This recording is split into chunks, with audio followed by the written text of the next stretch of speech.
Halo teman-teman, kembali lagi ketemu dengan Andi di channel King Kos, si Raja Kos. Video hari ini saya akan membahas tentang asuransi.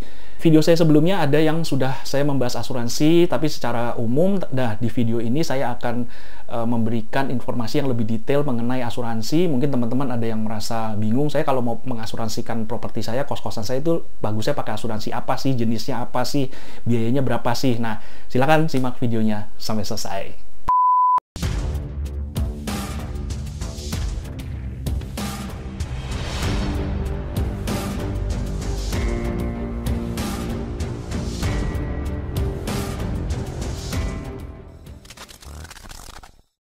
Oke, kalau teman-teman sudah tertarik ya, maksudnya sudah mempunyai niat untuk mengasuransi kos-kosan, saya mengucapkan selamat karena kalian itu berarti sudah sadar bahwa asuransi itu adalah suatu hal yang sangat penting. Jadi bukan asuransi jiwa, asuransi kesehatan aja, asuransi properti juga sangat penting. Karena itu bisa mengcover segala macam kerugian-kerugian yang terjadi, resiko-resiko yang terjadi itu kita bisa limpahkan kepada perusahaan asuransi. Nah, tapi yang jadi masalah adalah kadang-kadang kita tidak menguasai produk-produk asuransi dengan detail. Dan yang lebih parah lagi adalah agen asuransi yang menawarkan asuransi, menawarkan produknya kepada kita, itu juga kadang-kadang dia tidak menguasai produknya secara detail. Jadi pada akhirnya ketika nanti ada masalah, terjadi kerugian, terjadi resiko kita mau klaim, akhirnya ternyata nggak bisa diklaim. Terus akhirnya kita marah-marah kan biasanya kan, wah ini asuransinya tukang bohong, tukang ngibul, jadi cuma ini doang, ngambilin premi doang, tapi akhirnya tidak bertanggung jawab, akhirnya tetap mau klaim susah, dipersulit segala macam. Nah, padahal sebenarnya kalau teman-teman sudah ngambil asuransi ya, kalau saya kan sarannya selalu kalau ambil asuransi itu carilah perusahaan asuransi yang top 5 atau paling tidak top 10 lah. Jadi dia memang mempunyai image, mempunyai nama besar yang baik, sehingga kecil sebenarnya kemungkinan perusahaan besar tersebut mengorbankan nama baiknya untuk menolak klaim secara sembarangan gitu ya. Nah, biasanya yang kejadian adalah si agent dan si nasabah itu dia tidak tahu, tidak mempelajari polisnya dengan detail gitu. Pada akhirnya pada saat klaim baru, waduh ternyata nggak bisa diklaim, waduh ternyata begini, ternyata begitu. Nah, makanya di sini saran saya kalau teman-teman memang buta sama sekali dengan asuransi, itu carilah agent yang memang benar-benar dia pengalaman di asuransi, menguasai dengan baik. Dan kalau saya sih, saya lebih senang agent itu bukan perorangan ya. Karena kalau perorangan itu biasanya banyak miss-nya gitu loh, apalagi kalau yang masih baru gitu. Nah, saya selama ini agen asuransi saya pakai yang korporasi ya. Jadi dia memang spesialisnya itu menangani corporate besar. Jadi mereka sudah pengalaman dalam prosedur klaimnya, terus mereka juga biasanya menguasai produknya dengan sangat baik, dan bahkan mereka bisa memberikan masukan saran kepada kita. Begini loh caranya klaim asuransi supaya tidak nanti menjadi masalah. Jadi klaimnya tidak ditolak gitu ya. Nah, sekarang kita bahas tipe-tipe asuransi itu apa aja. Sekarang ini kan biasanya orang taunya asuransi itu all risk gitu ya. All risk itu sebenarnya apa gitu. Sebenarnya all risk itu ternyata juga ada bagian-bagiannya. Jadi ada pengelompokannya ya. Kalau nggak salah itu ada yang Flexas itu yang berhubungan dengan kebakaran ya. Jadi Flexas itu fire, terus explosion, terus aircraft impact, S-nya itu satu lagi smoke ya. Jadi berhubungan sama kebakaran, sama ledakan segala macam. Aircraft impact itu kejatuhan pesawat gitu ya. Itu yang berhubungan dengan api, dengan ledakan, itu Flexas, itu bisa di cover di yang namanya Flexas itu.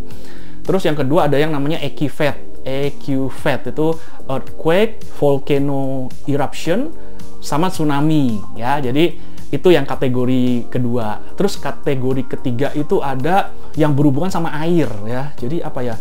TSFWD kalau nggak salah, typhoon, storm, terus flood, sama water damage. Nah, ini yang water damage ini maksudnya yang dulu saya pernah cerita yang masalah ada tiba-tiba lagi hujan, terus tiba-tiba atapnya jebol, terus banjir bandang di dalam rumah. Nah, itu water damage itu bisa di cover.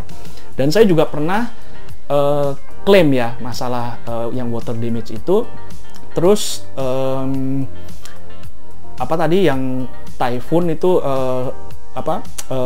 badai, terus storm, kilat ya. Jadi itu juga bisa diklaim. Jadi kena sambaran petir itu juga bisa diklaim. Dan saya juga pernah mengurus sendiri. Kejadian saya ngalami sendiri ya, bukan katanya bukan dapat cerita dari orang, tapi saya pernah mengalami sendiri. Oke, terus kategori yang terakhir itu ada RSMDCC kalau nggak salah ya. Saya kurang hafal lah, nanti mungkin akan dibantu videografer saya untuk ditampilkan teksnya ya, sama singkatannya itu apa aja gitu. Kalau RSMDCC itu yang berhubungan sama kerusuhan ya kan, huru-hara, pemogokan itu ya. Jadi yang kayak gitu-gitu itu semuanya dirangkum menjadi satu yang kita sebut biasanya property all risk. Nah, kalau teman-teman ikut asuransi terus agentnya bilang ini property all risk. Nah, teman-teman tetap harus di breakdown lagi tuh, all risk-nya tuh bener nggak mengcover semua ini gitu ya. Lihat kebutuhannya. Contohnya kalau kayak saya di Jogja kan sering terjadi gempa bumi dan terjadi gunung meletus ya kan. Merapi itu kan sering meletus gitu. Jadi kalau kos-kosan saya yang deket Gunung Merapi itu pasti saya masukin yang tadi ini yang ekivet itu ya, yang earthquake sama volcano eruption itu. Nah, kalau teman-teman tinggal di daerah yang nggak pernah gempa, terus nggak ada gunung meletusnya, ya menurut saya sih mungkin yang ekivet ini bisa dikeluarkan ya kan. Begitu juga kalau memang teman-teman merasa bahwa di tempat saya aman-aman aja, nggak pernah ada huru-hara, nggak pernah ada kerusuhan segala macam, ya itu mungkin bisa juga nggak usah dimasukkan. Karena setiap bagian itu tuh pasti ada preminya ya, pasti ada duit yang harus dibayar. Dan teman-teman juga setelah menentukan jenis-jenis apa aja yang mau kita pertanggungkan ya, nah itu teman-teman juga harus pelajari yang namanya own risk ya. Jadi kalau kayak asuransi mobil aja, kalau asuransi mobil itu kan kalau setiap kita nabrak satu kali kejadian itu kita own risk yang harus kita bayar, resiko sendiri adalah misalnya berapa 500.000 atau 300.000. Nah, di asuransi properti itu juga ada own risk-nya. Contohnya kayak gempa ya, kayak gempa itu own risk-nya itu deductible-nya itu 2,5% kalau nggak salah, 2,5% dari nilai pertanggungan. Jadi kalau kita mempertanggungkan properti kita dari gempa bumi senilai 1 miliar, maka kita harus membayar resiko sendiri 25 juta itu kalau kita klaim gitu. Nah, permasalahannya di sini adalah kalau kerusakan karena gempa itu rubuh semua sih oke ya, pasti biayanya di atas 25 juta. Tapi kalau ternyata gempa dan ternyata cuma efeknya tuh cuma temboknya retak-retak dikit-dikit itu kan, kalau kita perbaiki kan nggak nyampe 25 juta dan itu tidak bisa diklaim karena masih di bawah nilai own risk kita gitu. Ya kalau kita klaim ya kita rugi dong, kita bayar 25 juta tapi benerin kayak gitu paling habis berapa juta doang gitu, benerin retak-retak gitu.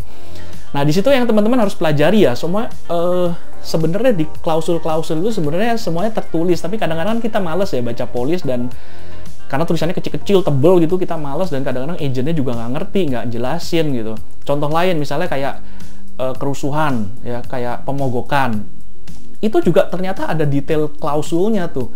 Detail klausulnya adalah kerusuhan atau pemogokan tersebut harus dilakukan minimal 12 orang. Nah, kalau teman-teman karyawannya cuma 10, mogok semua, itu nggak bisa klaim kayaknya, karena ada tertulis minimal 12 orang. Atau misalnya ada kerusuhan, ternyata yang melakukan kerusuhan tuh cuma 5 orang, ya itu juga nggak bisa klaim. Nah, disitulah dimana kita harus mengetahui produk yang akan kita beli, produk asuransi yang akan kita beli. Kayak yang di RSMDCC tadi ya, itu kan salah satunya selain kerusuhan, huru-hara, itu kan ada yang namanya malicious damage ya. Malicious damage itu adalah suatu perbuatan jahat yang menyebabkan kerugian kepada kita. Nah, itu misalnya ada perampokan ya kan, ada pencurian di properti kita, itu bisa diklaim. Tapi ada tapinya nih. Itu ada klausul pengecualiannya juga. Pengecualiannya apa? Jadi yang tidak masuk di situ adalah ketika pencurian itu dilakukan oleh orang dalam. Orang dalam itu adalah orang yang berada di dalam pengawasan kita. Salah satu contohnya adalah karyawan kita.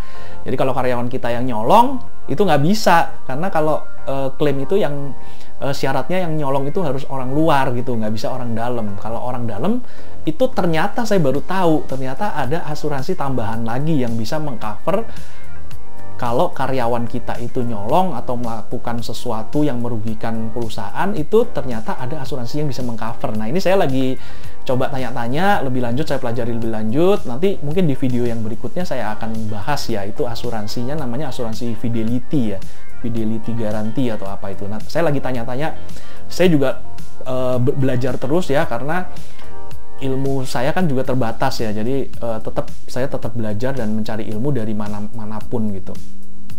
Dan setiap hari, tiada hari tanpa belajar gitu.